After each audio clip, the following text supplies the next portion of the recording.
Hey y'all, Miss Brown, back at ya with another video. Y'all, I'm so happy that I didn't combine videos because as soon as I hit stop, I had somebody from the maintenance crew come to fix one of our sinks. So that was actually perfect timing. Okay, sweet. So let's talk about what we did in class on Thursday, September 24th. So we did breakout rooms, y'all, and it's so funny because everybody was like, breakout rooms, everybody's doing breakout rooms because they're amazing. And everybody wants to try out the new stuff, y'all. So I hope your teachers are doing them and that it's going well and y'all are liking being able to interact with people that are at home and stuff. I feel like that's so good. Okay, y'all, move my evil twin. Ready to go. So we did breakout rooms for our labs.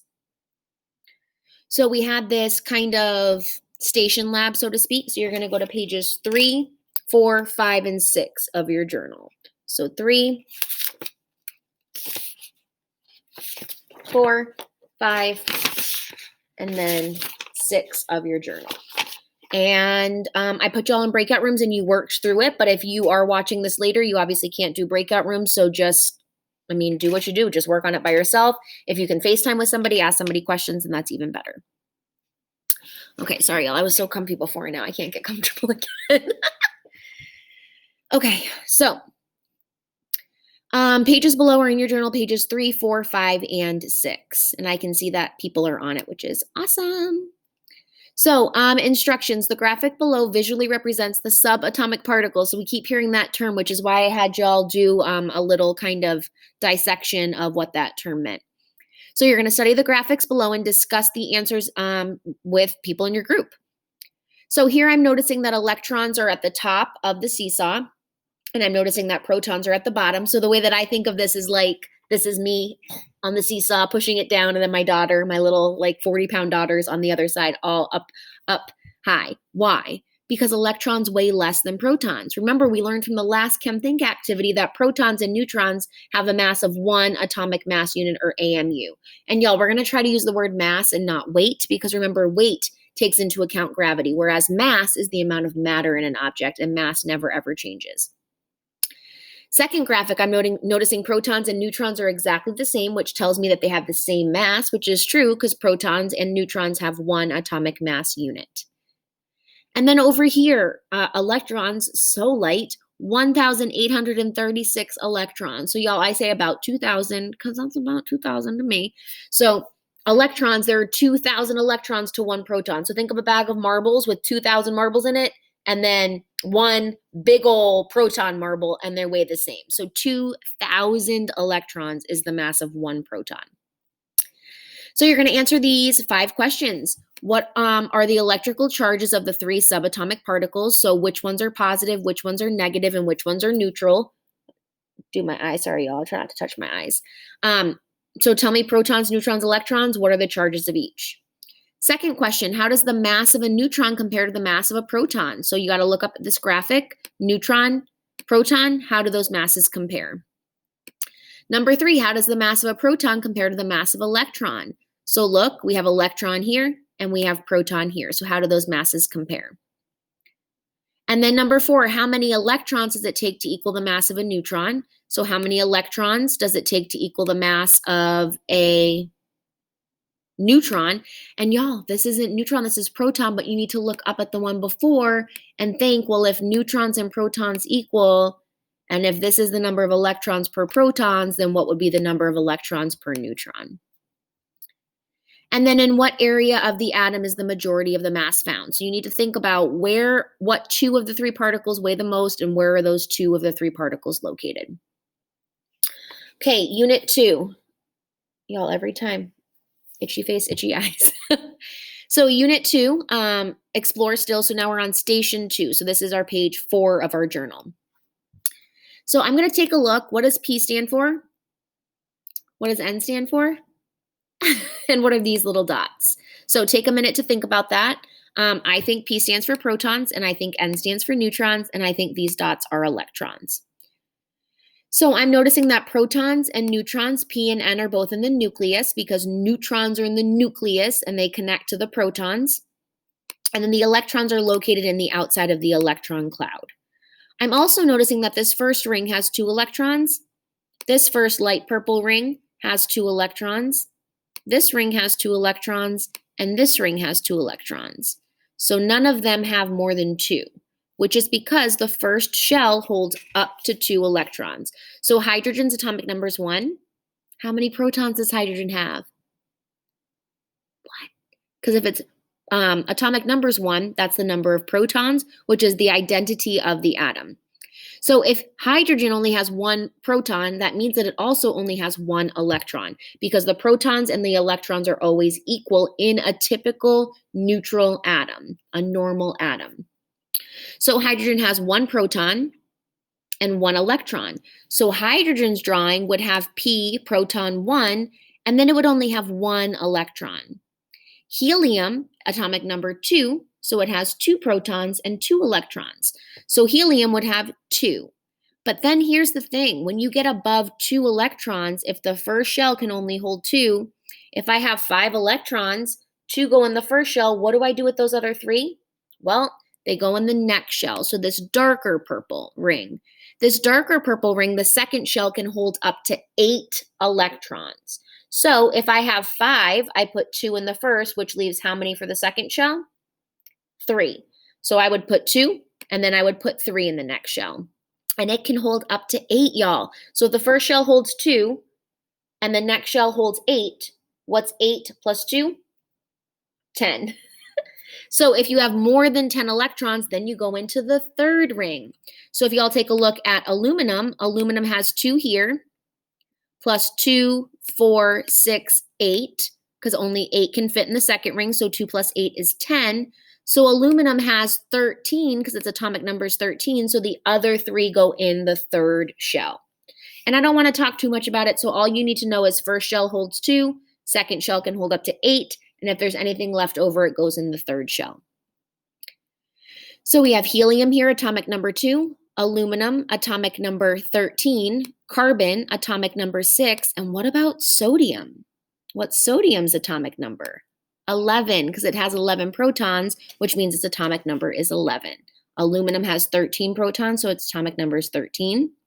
Carbon has 6, so it's 6. And helium has 2, so it's 2. So y'all are going to study the 4 types of atom diagrams and answer the questions below. So number 1, for each atom, describe all the details you can observe. So you're going to look at each of these pictures and you're going to tell me what I just talked about. You're going to tell me about the shells, about how many fit in each, about the protons being the same as the number of electrons. But y'all look, protons 11, electrons are 11, but this neutron is 12. So I'm noticing that the neutrons are different. But I'm noticing that this one, the neutrons are the same. And this one, the neutrons are the same. But I'm noticing that aluminum and sodium have a different number of neutrons. So I'm thinking that the neutrons might not have to always be the same. What's similar about these atoms? So you're going to talk about the similarities. Number 3, what makes the atoms different from each other, y'all? So you're going to talk about some of the differences we just discussed. And then number 4, what are some unanswered questions that you have? Try to think of one, y'all. Okay, part 3 is going to be page 5 of your journal. So we just went over page 3, which is station 1. We went over page 4, which is station 2. And right now we are going to go over page 5, which is station 3. Ooh, okay. So this one says something about using the materials to model. Sorry, my light. Something says about using the materials to model. We can't pass out materials because of COVID-19, so y'all are just going to draw them instead. So I have the same exact page right here. So I want y'all to follow along with me. Use the materials to build a model of hydrogen. You can't, but if you're at home and you want to use beads, you can. You can use different colored beads for protons, neutrons, electrons. In the past, we've used like pennies for protons and neutrons. We kind of color maybe some of the pennies a different color. And then we use grains of rice for the electrons. Why? Because protons and neutrons are the same size and electrons are way smaller. So we try to find something smaller for electrons. So y'all can use beads like those plastic beads. And then you know those teeny little beads? You can use those for electrons if you need something tactile to model it out. So y'all are going to draw the model below. And you're going to use the information that y'all just got from station 2 to draw these models. So you're going to draw hydrogen, boron, neon, and nitrogen. And y'all, I even gave you the number of protons, the number of neutrons, and the number of electrons. So you don't even need to figure out that yet. I gave it to you, and you're going to draw them. Which two go in the nucleus? The neutrons go in the nucleus, and the neutrons and protons are together, and then the electrons orbit in the electron cloud. Remember, 2 electrons in the first shell, up to 8 in the second shell. If it's anything more than 10, 2 plus 8, it goes in the third shell. And then you're going to answer these questions below. So based on what you know about the atoms, what limitations seem to be evident in this model? So y'all need to think back to that chem think where you're talking about the pencil and talking about the atom. Is it to scale? And kind of that's where I'm going with that question. Number 2, how are all the atoms similar? How are they all different? And does the hydrogen atom seem to be affected by not containing a neutron? So if y'all notice, hydrogen has 1 proton, and hydrogen has 1 electron, but hydrogen does not have any neutrons. So you're going to notice that. So my question is that going to affect the hydrogen atom if it doesn't have any neutrons? My friend just came back in again and left because he noticed I was filming. He's so thoughtful. And that's it for that. So then last but not least, whoop, whoop, whoop, 3, 4, 5, 6. So now we're on page 6 for station 4. So page 6 of our journal looks just like what I'm showing you here. So station 4, are they connected? So we're going to look at the oxygen, argon, magnesium, and lithium atoms, and we're going to see if they are connected. So study the diagrams of the atoms below, and then find a square on the periodic table of elements for each one above. So what I mean, y'all, is actually go to the periodic table. So you have periodic table, I think in your planner, but you also have one on page in the 3rd topic of your journal, and it's right after page 33. So page 33, page 33, and then the periodic table you'll see is right after that.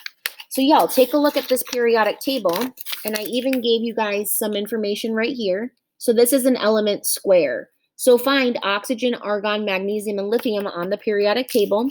Remember, it's not like a peck and hunt. You shouldn't be looking everywhere. Remember, the identity of the atom or the element is determined by the atomic number, which is the same as the number of protons. So if oxygen's number of protons is 8, what do you think its atomic number is, y'all? 8. If argon's has 18 protons, what's its atomic number? 18, my lucky number. Magnesium has 12 protons, so its atomic number is 12, and lithium has 3 protons, so its atomic number is 3. You're going to notice that the periodic table is organized: hydrogen, then it goes across to helium. Hydrogen's 1, helium's 2, so just like you read a book. And then it goes here 3, 4, 5, 6, 7, 8, 9, 10, and then back down 11, 12, 13 through 18, and then back down. So you read it just like you read a book. And they go in order of atomic number. So if you're looking for 3, hydrogen, helium, lithium. If you're looking for 6, keep going. 18, keep going. And it's just like a book, y'all. From left